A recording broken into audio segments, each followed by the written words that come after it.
Father, wrap your arms around me. The rains of life have come to drown me out and count me out, to wash me up and take me out. But you say the rivers will not overflow me. So Father, wrap your beautiful arms around me tightly. Hold me close with your beautiful scarred hands. Touch the shadows of my heart that are reaching for your truth of salvation. He says, I am standing in the gap for you. He was hanging in the gap for you, bleeding in the gap for you, hung, filling holes of doubt and drought. Just let his word wash over you. Love, as you are planted and rooted in the garden of his grace, just let his words wash over you. Let it wash over you. It is washing and cleansing. Let it wash over you. Washing and saving. Let it wash over you. Sinking, never drowning. Only surrounded by grace, mercy, love. It never fails. So I walk face unveiled, longing for your blinding light. That sacrificial, unconditional love, a beacon of hope so bright. I am in awe of you. How you love, how you call me your daughter. My king, Jesus, my king, I am your daughter. But I am a wretched, lost, dirty soul, living in a hole I've now called home. I'm comfortable, so maybe not. Choose someone else, I can't help. I just walk around myself. There's nothing but dust, webs, and flimsy handles. Any and everyone in and out. No morals broken down, no petals. I'm born with no strongholds. But you say only the strongest can handle this battle. So yes, you are my daughter. You say I am your favorite. You leave the 99 just for me. I see wretched, you see worthy. I see lost and dirty, you see found and covered. A princess, your daughter. I am special, I am chosen, I am beautiful, I am worth it and worthy. I am royalty, I am blameless, I am righteous and new. I am free, I am yours. I was created on purpose, for a purpose. God's plan that he has for me, to prosper me, to give me a hope for a future of redemption, displaying Christ and his unconditional sacrificial affection. For I am called to be your workmanship, a masterpiece. Most importantly, Daddy, I am called to be your princess, your queen. I receive and believe, tilting my crown at your feet, my king, royalty.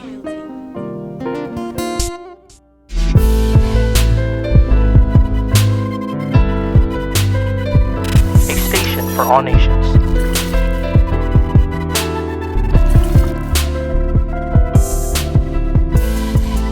All right, everybody, welcome to CTCM Radio, a station for all nations, and we are here once again. And if you probably notice, we're in a different spot than usual. We're actually now, I don't even know how to say this word, inaugurating? It's a fancy word, just kind of, yeah, like opening up for the first time our family center that we've recently acquired as an extra space outside of our church walls. And it's been such a blessing to have a space where our families can come together. They can, fellowship in a more official and more cozy manner, kind of like a home away from your own home, coming here. And Sundays becomes now an extra. Now we're also looking forward to these Sundays where we have Family Fun Sunday and we come out to this location. And I just couldn't wait to get my hands on this location to start a new year in 2024 and a new location for our interviews here at CCCM Radio. So, all right, Ishanna. So, we're here now. We've talked about this for a while. We probably rescheduled this thing 3 times. Probably. Yeah, 3 or 4 times. This is probably our 4th attempt or 3rd attempt or something like that. And we've had snow. Rain, downpours. sleet, downpours. We've had so many busy schedule kids everywhere, right? Like right now, like my wife is taking care of two of her kids, the smallest ones. twins. Yeah, because they're not in school. Yeah. And then the other ones are in school and stuff. And you balance a lot, you know? It's an understatement. Yeah. So there's this, ministry called Moses. My wife, I had a show with her that is about balancing, you know? It's Proverbs 16:11, where it speaks about, how the woman edifies and how she balances life on weights and scales, and God's balancing her life, but it's not pre-planned, it's not scheduled, it's as you go. Absolutely. And can you give us a little bit of your history relating to yourself from a young lady, and then we'll stop at from young lady, school, whatever, growing up, to right at high school, and then we'll go from there in high school after we get that. Yeah. Well, I mean, it's funny because growing up, I didn't really know God. I didn't even. A thought never passed in my head that he ever really like existed, right? It was more so like, I'm going through the motions, I'm doing what's cool. Like I would call myself Catholic only because no one would proclaim that, and to me it felt like I was in some exclusive club if I said I was Catholic. But I mean, my family, would, kind of like say, oh yeah, we're Catholic, whatever, but no one practiced anything. So growing up, from my earliest memories, I mean, I was always a very outgoing and active kid, always outside. I taught myself apparently how to use the bathroom, how to ride a bike, how to ride, do roller skating. Okay. I was always outside, running barefoot in the complex. This is back in the days when, there's no care in the world. Like I could literally just run around a complex and my mom not worry about me at all. Now it's a little bit different, but I had a fun childhood, for sure. I came from a household where by the time I was like born and like raised and all of that, my mom and dad were already kind of like separated. So for the majority of the time, it was almost like a single mom type of thing. I mean, she had relationships and stuff, but it was never anything, super solid growing up. But it wasn't anything that I ever like paid attention to. So I was just kind of like in my own world, Early on in my early childhood, I was already, doing things that I shouldn't have been doing. I mean, when you're a kid, you want to explore and test the waters and see how far you can go and what you can get away from, with. Yeah. But I mean, it was fun nonetheless. Like we would be out late playing. We called it Belfry. Now people call it like Jailbreak or something. What part of town did you grow up in? So I was actually in Lebanon, Pennsylvania. Okay. So that is kind of like near, I tell people, where Hershey Park is? We're like 30 minutes from Hershey Park, right? We're in like the Reading, Lancaster area, like 40 minutes from there. So it's a city. So there's the countryside of Lebanon, and then which is like the Amish and all of that. Then there's the city side. I grew up in the city. So it was always fun. Like everything, I walked everywhere. Once I got into like that middle school age, me and my friends, we would always, go walk to the local donut shop called Fresh Donuts. Best donuts you would ever have. Right. So if you're ever in Lebanon, Pennsylvania, go to Fresh Donuts. Nice. Literally, they would tell you, oh, we don't have donut holes, but they're almost done. And they're hot. It's made fresh. Oh, that sounds very mom and pop. Yeah, I love that. Oh my gosh. That's literally, great. And the same people are there from when I was back in, grade school. Yes. I mean, they're older, obviously, so like but family owned or something? It's family owned for That's sure. Beautiful. Fresh donuts. Yes. Plug, right? Yes. You guys should pay us. No, that's great. I like Tim Hortons. This is the closest mom pop that I can ever get. Yeah, and I had their donut for the first time today, and it was actually pretty good. Yeah, it's pretty good. They're fresh bakery on the premises. Yeah. I'm a little bougie because I've been spoiled by Fresh Donuts. No, yeah. But this might be a second close. It might be close. It might be a close. It's definitely good. Yeah, definitely. We're not sponsored, by the way. Right. Working on it. Right. But yeah. But yeah, I mean, I've always been, like I said, active, and I've in school I was always in a lot of different clubs. Okay. I've done theater, orchestra, band, choir. Like I always got involved into any and everything that I can be a part of. Yeah. And it wasn't until actually that I was about 14 when I wrote my very first poem. Okay. And I was in Philly visiting my dad because my dad used to live in Philadelphia. And every like summer I would go and visit him, stay with him for a couple months. And I would never forget, we were in his house and I'm like in my room that I was staying in.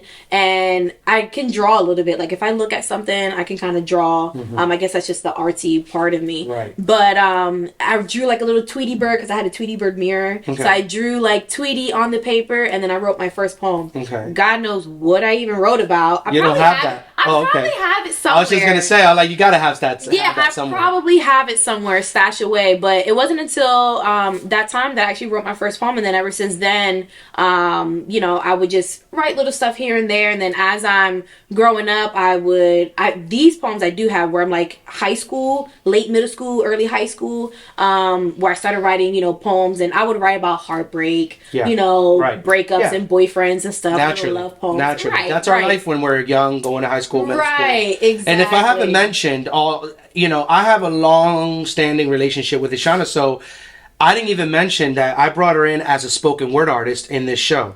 But as you can tell, she's already saying a little bit about how she's been in all kinds of stuff. Like, she's musically inclined. She can play instruments. She can sing.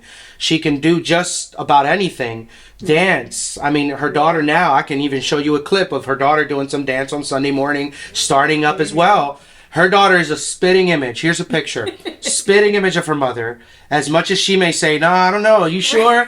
No. She's a spitting. And if you get to know her, she acts just like you. Yeah, like the inflection, the way she talks, everything is the blessing and a same. curse. It's a wonderful, wonderful blessing on our end because we don't have to deal with her at home. Right. Because we know how she can be. So it's a blessing. And I think now that we're getting into the point of thinking, and there was something that you said that had me think about, there's just the times that we live in. It is a shame that we can't just grow up and have our children now and their generation grow up outside, playing on the block with other kids, mixing and matching relationship-wise, friends-wise. Yeah. It's a shame that it's a very isolated time that we live in now. So it's almost like and it's kind of weird to say this because you still see the arts is very much alive. Yeah. But it's in a different light now. Absolutely. And it's almost like a dying culture, like something about how we grew up and in the times that we grew up, the art and the music and the poetry, all of the artistic forms came in a different light, came so pure, in a different way of thinking, an approach that's much more pure and much more organic. Now it's like it's shifting into a much more like technological AI, the music even, it's a blessing and a curse. I mean, I still dabble in my recordings and in my sessions and in the studio with live element recordings. I like to mic drums up. I like to mic saxophones and trumpets and have orchestral, have choirs in the room, have actual, I would even go as far as like, I would add organic elements to instrumentation that nowadays they come in as a plugin in the computer and they don't sound that natural. Right. Like if it's a guitar I'm doing on the keyboard, I'll add the of the strings, because I love the organic sound of that. Yeah, for sure. Now it's like where you come from, a lot of people's writing has changed, even the style in which they change, like they think their approach. A lot of the content and the context of what they're talking about comes from a very oppressive state of mind, comes from a very limited, very racist, very cynical state of mind. And now it's like it's hard to find people like you that'll come around and say, you know what, I get it. I'm in this generation, but I renounce all of that weird, negative, satanic, weird vibes that are coming through. Because believe it or not, and I'll let you kind of chime in on this, on what your thoughts are with this and what's your process on writing and getting to a place where you can be inspired even in these times. But it's one of those things where how do you get to a point of understanding the value of what you write, renouncing that, and bringing the message that now is considered offensive. Yeah. You know, what does your process look like right now to try to, even put a fine point on just your personal writing for yourself, like for things that you do? Yeah, I mean, it's hard because, unfortunately, the way that people are writing now, it's the reality. And I think that, if you're in this, I mean, some people are angry when they're writing those things, or some people are liberated when they're writing those things. And both, are definitely valid.